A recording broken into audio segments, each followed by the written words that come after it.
From advertising to software as a service to data. Across all of our programs and clients, we've seen a 55 to 65% open rate. Getting brands authentically integrated into content performs better than TV advertising. Typical lifespan of an article is about 24 to 36 hours.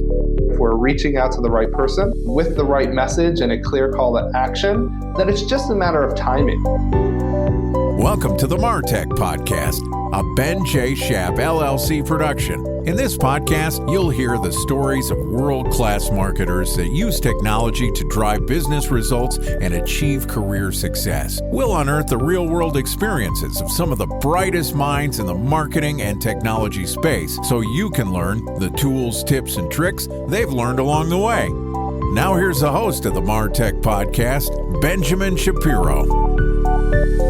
Welcome to the first Product Spotlight episode of the MarTech Podcast. In this episode, we're going to get a guided tour of a tool that over 100,000 agencies and brands use to better understand and evaluate what marketing campaigns make their business phones ring.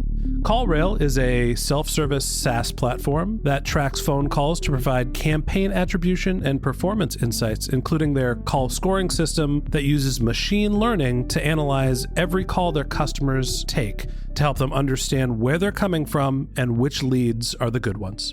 Joining us today for our product spotlight is one of the sponsors of our show, Mark Sullivan.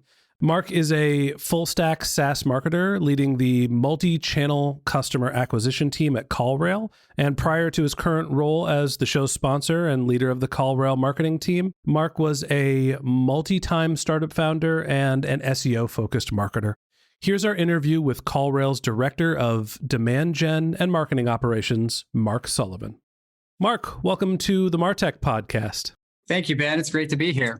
First off, let me just say thank you for being the show's sponsor. We appreciate you supporting not only the show, but the MarTech community. So it's an honor to have you here, and we're really privileged to have you as a part of the show. Thank you. We're excited to do this. A few of us on the marketing team listened to a few episodes, and we're really excited about what you're doing and the people you're bringing on. So we're excited to be a part of it. Well, I appreciate the kind words, and let's jump into the detail. Let's start off by you telling us a little bit about what CallRail is. So we serve a little over 100,000 businesses, primarily in the US and Canada. We arm them with the data they need to understand what's making the phone ring. So you think about businesses that are tracking lead form submissions. They're looking at Google Analytics to look at their conversions. Many of these businesses also have phones sitting on their front desks or on their sales team's desks. And they really have had a challenge in the past figuring out how to attribute their marketing efforts to those phone calls, those inbound phone calls. So we build software that's really easy to use. It starts at $30 a month. And we've really focused on a self-serve, intuitive interface that really takes the complexity out of call attribution and helps people understand what's making their business's phone ring, right down to the keyword level and which content people are visiting on a website prior to making a phone call. So I want to talk a little bit about the problem that you're trying to solve or that CallRail is trying to solve. You mentioned that there is an attribution component. There's also lead scoring. How do you think about providing value to your customers, and what are the pain points that led to the foundation of CallRail, or at least the version that's available today? I'll start with how CallRail got started. So we have two founders, Andy Powell and Kevin Mann, both Georgia Tech graduates. And one of them, Andy Powell, had a independent BMW auto repair shop directory online, bimmershops.com. And he built this into kind of a powerhouse using SEO and some paid search methods. And it was getting a lot of traffic. So he began to sell premium listings on this site. And he kept hearing this feedback from customers that would churn or they'd stop advertising, stop paying for the premium listing. And these customers would say, well, I just don't think it's doing anything for me. But he had the data on the analytics on his site. He knew that they were getting a lot of traffic. And he really suspected that what they were doing was picking up the phone and calling directly from bimmershops.com. So he said, I'm going to look into trying to attribute these phone calls and figure out if there's some way that I can create a more accountable metric for my customers to show them that their listing is actually producing phone calls and their investment with us is producing phone calls. So he teamed up with Kevin Mann and they built a call tracking application using Twilio as a carrier This was sort of early days for the call tracking space, at least in terms of using cloud technology and Twilio outside of the enterprise world. And he built a tool that started at $30 a month. And they didn't even know exactly that this was going to be a business, but he decided he had to do this for his own business, bimmershops.com. And so he built this and he was able to see, oh my gosh, my premium advertisers are getting a ton of value out of their investments. And he incorporated that into the reporting, started telling a few people about it. And then he realized, I have a much bigger business here, or at least potential, than bimmershops.com. So he began to make the shift to focusing on call tracking and analytics and making CallRail sort of his full-time job. So how should marketers think about the value of a phone call as opposed to some of the digital activities that they're trying to drive, downloads of white papers or form fills?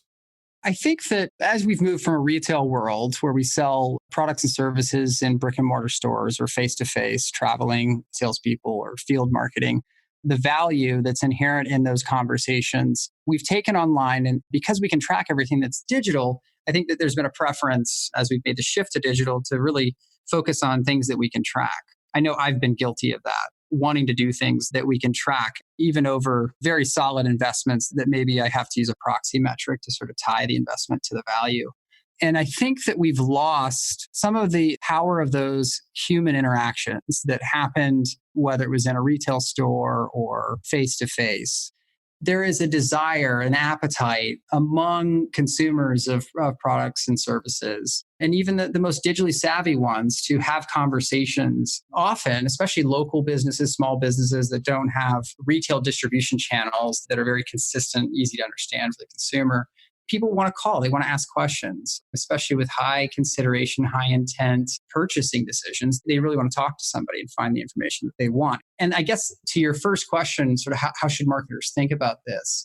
So I think there's a strong case to be made that a lot of the momentum we're seeing in voice bots and voice interfaces with these new breed of devices, Google Home, Alexa, the Echo devices, they're meeting a need that we have to just use our voice to talk. And it's very efficient. It's a quick way to get information out, to make a request. And I think that as we see that ballooning in terms of demand and the number of devices that are being sold, I think that we can have confidence that there's a desire to sort of communicate by voice, and your business should be equipped to take that as an inbound interaction medium from prospective customers.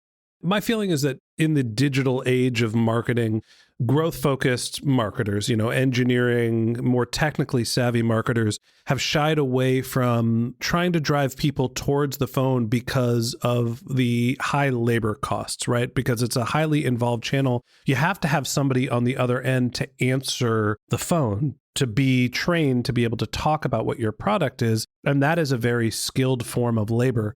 On the flip side, I think what us as marketers have lost sight of on some level is that you can rapidly answer your customers' questions. You can skip the line in terms of having to remarket to somebody by answering all of their questions at once. And so that's why specifically on your higher ticket items, your SaaS products or things that are a little bit more complex, getting on the phone with someone, even if it's for my consulting business, is one of the ways to just cut through all of the noise and get down to the end of the sales process. So to me, it's a way to expedite the sales process as opposed to something that just requires extra labor and bandwidth. Talk to me a little bit about the customers who you focus on. Are there specific industries or personas that you think about? I know you mentioned that there was the BMW service businesses. Or what are the types of businesses that are using CallRail?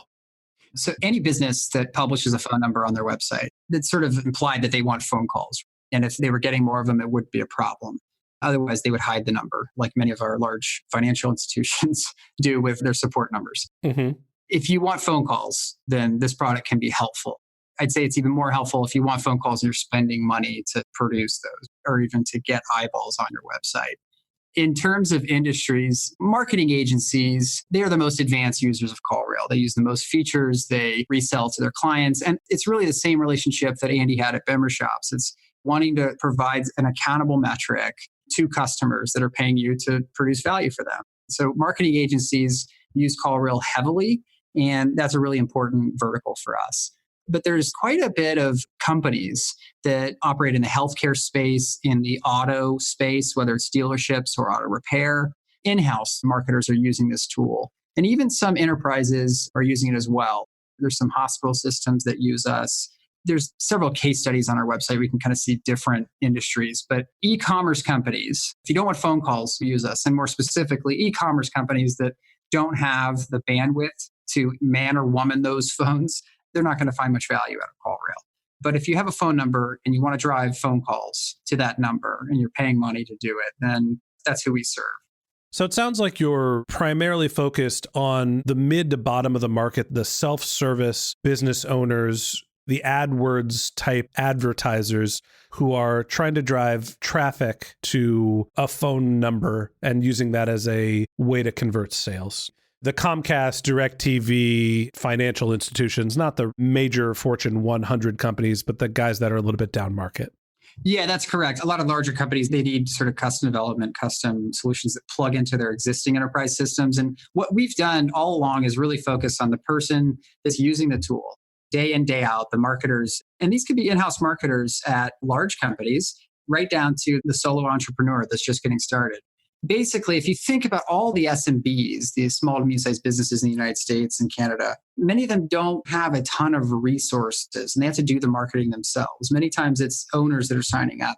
And then as you look at agencies, sort of our most sophisticated set of customers, they have certain needs that are unique to proving their value, providing reporting. So we have a lot of investment in the product in terms of user interface to make it really simple for the person using the product. Because I think that a lot of this talk around attribution and modeling and data flow between applications can really intimidate a lot of marketers who are in the weeds doing a lot of the marketing day in, day out. So we really focused on user interface and then secondarily on really robust reporting and making that data accessible, not just in an interface within our app, but also to all the applications that people are using. So you're right that we focus on mid-market. So talk to me about some of the value that you provide. It sounds like just to reiterate, you're trying to build a tool that is easily accessible to mass market for them to understand at a glance how their phone is performing. What are some of the other takeaways that your customers get? I usually separate our product into 3 buckets, 3 functions. One of them is attributing phone calls to the marketing sources, the channels, whether it's AdWords, which keywords are driving phone calls, which content on our website is driving phone calls, which social media posts are driving those phone calls, or website visits that subsequently produce phone calls. So there's sort of the attribution component. The second function is routing. We route leads, phone leads, to wherever you want. If you have a call center that you want to pick them up, or a call center during certain hours, or if you want to ring right to your cell phone. We have several options in what we call a call flow builder. You can decide what exactly happens with that phone call as it comes in.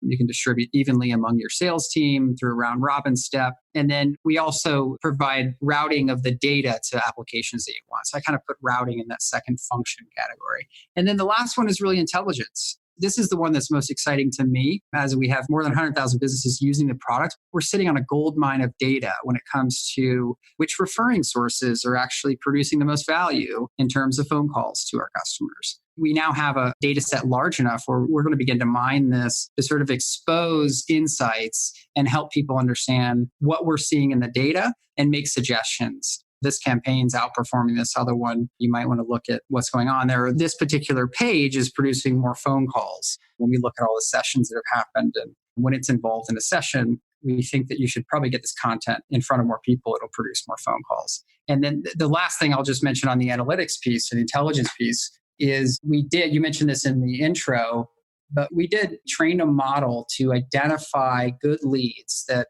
come over the phone that is over 90% accurate. And it just answers one question: is this a good lead or not? And we hired hundreds of interns and analyzed hundreds of thousands of phone calls.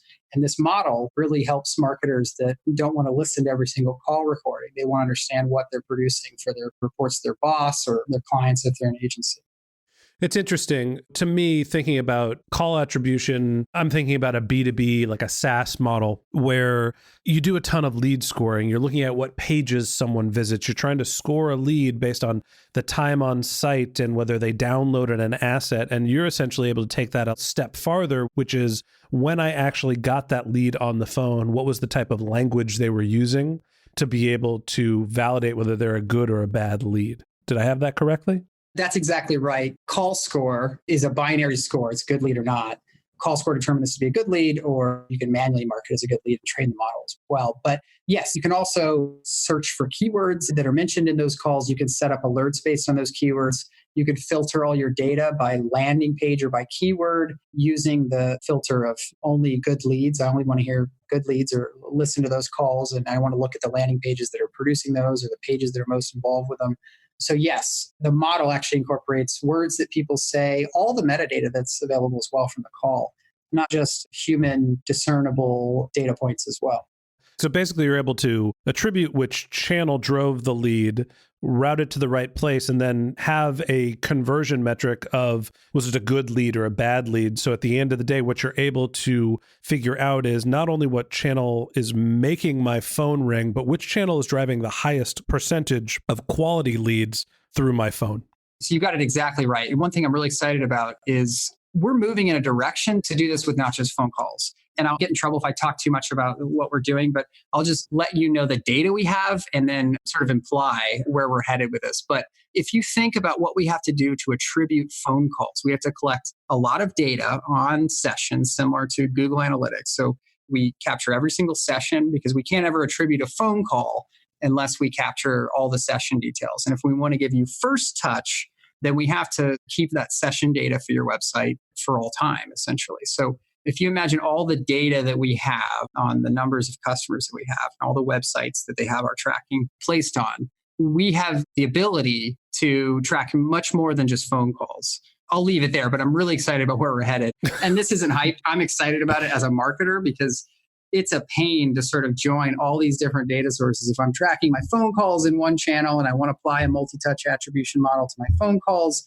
I really need to join it with like a person model that incorporates form submissions and trade show visits and all that other stuff.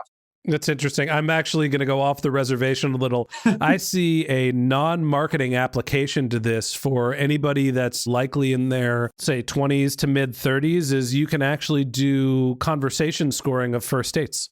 Exactly. Yeah, it's funny you mentioned that. There's a partnership with Tinder here. I could feel it. It's funny. I do speaking gigs every once in a while, and I've been sort of teaching about multi-touch attribution and how to think about it and why marketers that get attribution right get paid more. And I give them a certain story. I say, the other day I was at a college reunion and I'm talking to a buddy of mine and he says, hey, it looks like you met a great gal and you have beautiful kids. You have a wonderful family. How did you, this crazy guy I knew in college, turn into this person? And really specifically, how did you meet her? You really straightened out. Yeah, exactly. That's not far from the truth. Go on. But yeah, basically my friends wanting to know, like, I'm not meeting the most wonderful people. I'd love to sort of understand what was your secret sauce. So I say, well, how did I meet her? After college, I ended up moving to Nicaragua. I lived there for almost 5 years. While I was down there, I ended up joining this Nicaraguan softball league. And I had the first game. It was a morning game and I drank the night before. So I was kind of hungover and I had to get a sandwich. So I went to a sandwich shop and I saw a pretty girl I didn't know. I hadn't seen her in this little town that I lived in Nicaragua before. So I decided to talk to her. And that's how I met her. So if you look at the data points that I gave, thinking about attribution, the first one was I moved to Nicaragua. The second one was I joined a Nicaraguan softball league. The third one was that I got hungover the night before my first game. And the last one is that I decided to talk to a pretty girl that I didn't know at a sandwich shop before the game. So I use this story and I say, if I were using first touch attribution, I'd give 100% credit to the very first data point that I have. What does that tell me?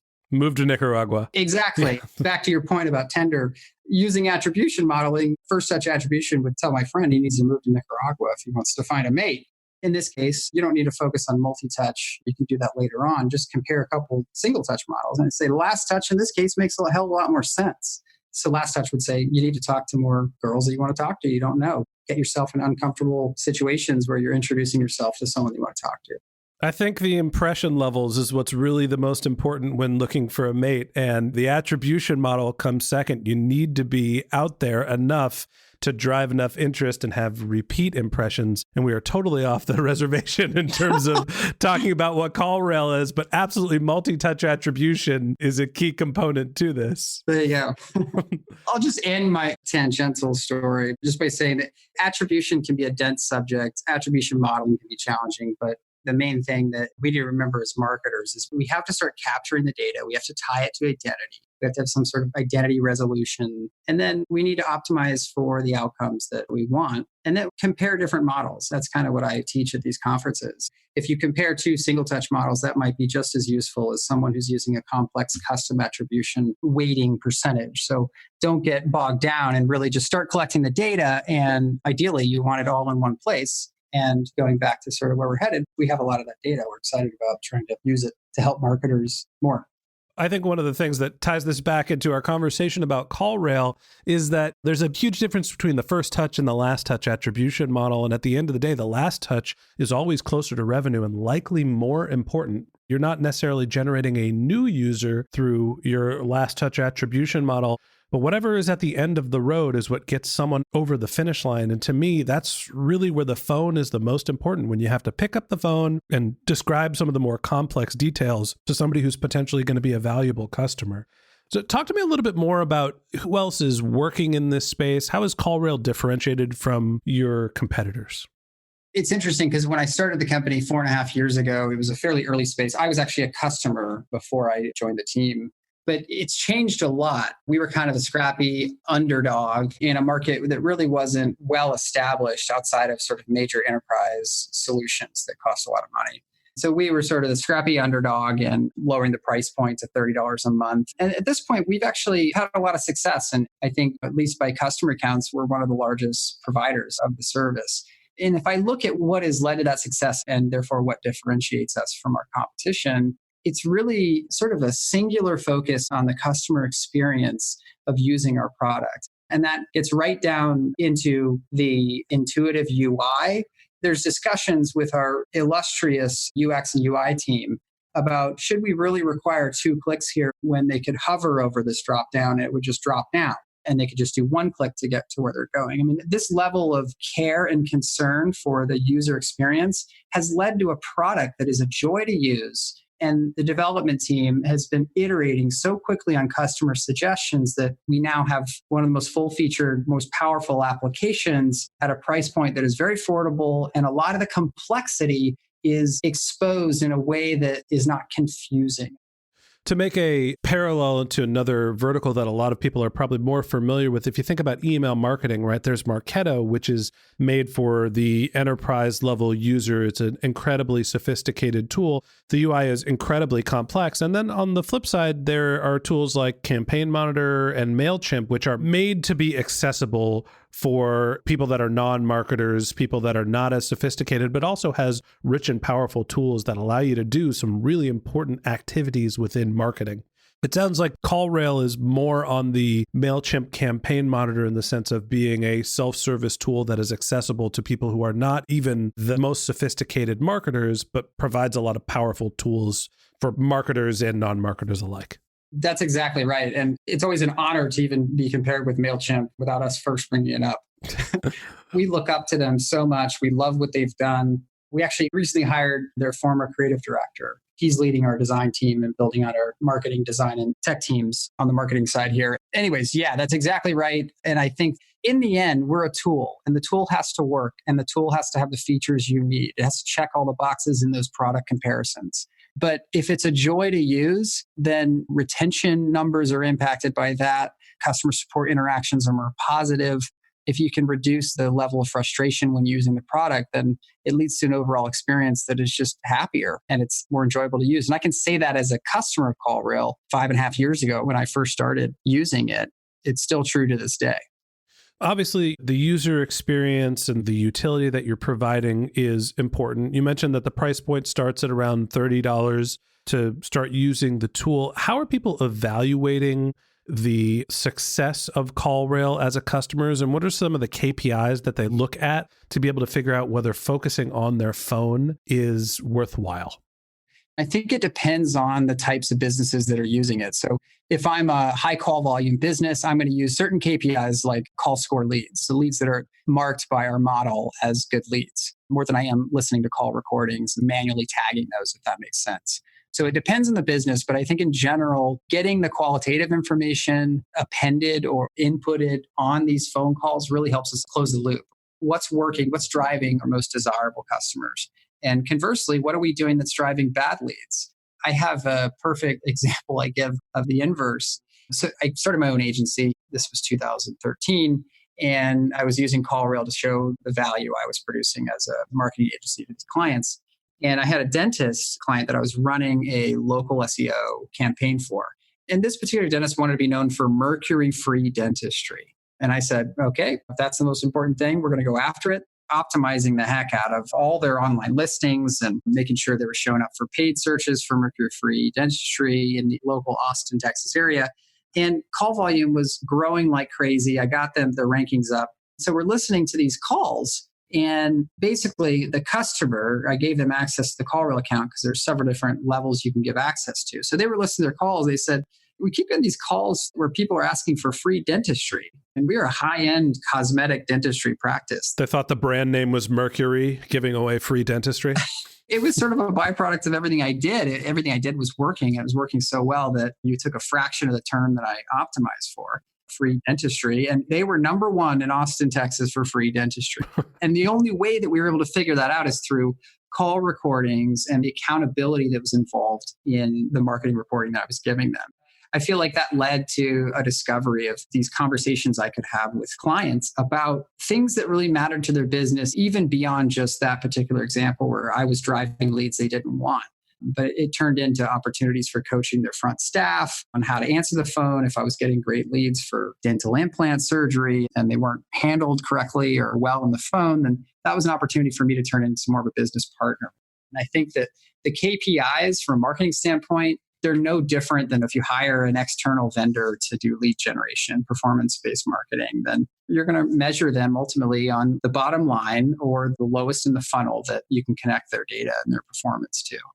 I think at the end of the day, there's always incremental value when you're connecting directly to your customers. You get the opportunity to react in real time, and you also get the chance to hear their feedback in volume. To me, that's one of the most important factors of picking up the phone is it gives you the ability to have a conversation with your customers. And that's something that you don't necessarily get through digital marketing channels. So not only understanding what is driving those calls, but being able to evaluate them seems like an incredibly valuable tool to me. Mark, before we let you go, for the people that are interested in CallRail, tell me a little bit about the onboarding process. Tell me a little bit about what people need to know to get started and figure out if CallRail's the right solution for them.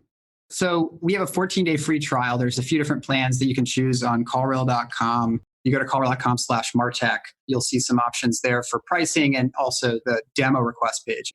If you're the type of person that wants to just dive right in and dive into the tool and self-serve, start a 14-day free trial. You don't have to put in your credit card. Just start playing around with it. See how far you can get. You can always reach out to our team to get assistance or look at our knowledge base.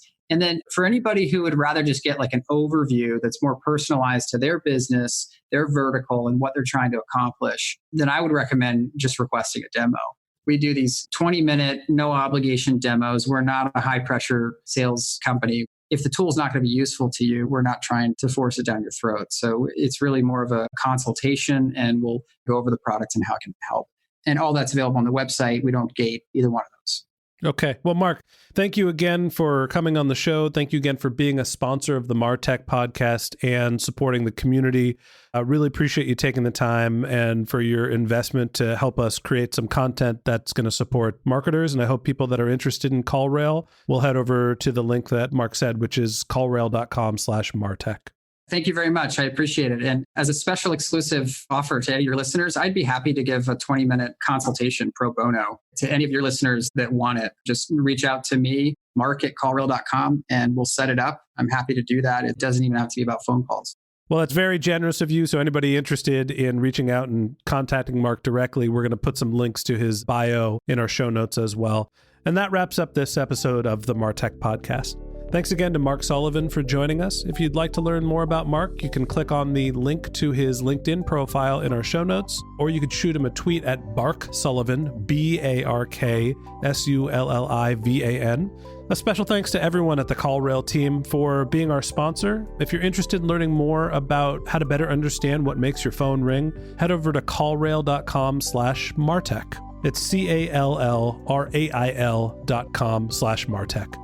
If you're a subscriber to the MarTech podcast, thanks for being a member of our community. We always want to hear from you, so we created benjshap.com/question, where you can send us your marketing questions, which we'll answer live on our show. Of course, you could also reach out on social media. My handle is benjshap, BENJSHAP, on LinkedIn and on Twitter. If you haven't subscribed yet and you want a weekly stream of marketing and technology knowledge in your podcast feed, we've got some great episodes lined up for you, including tomorrow's episode when we'll be discussing the business of marketing ideas via the TEDx platform. So hit the subscribe button in your podcast app and we'll be back in your feed tomorrow morning. Okay, that's it for today, but until next time, my advice is to just focus on keeping your customers happy.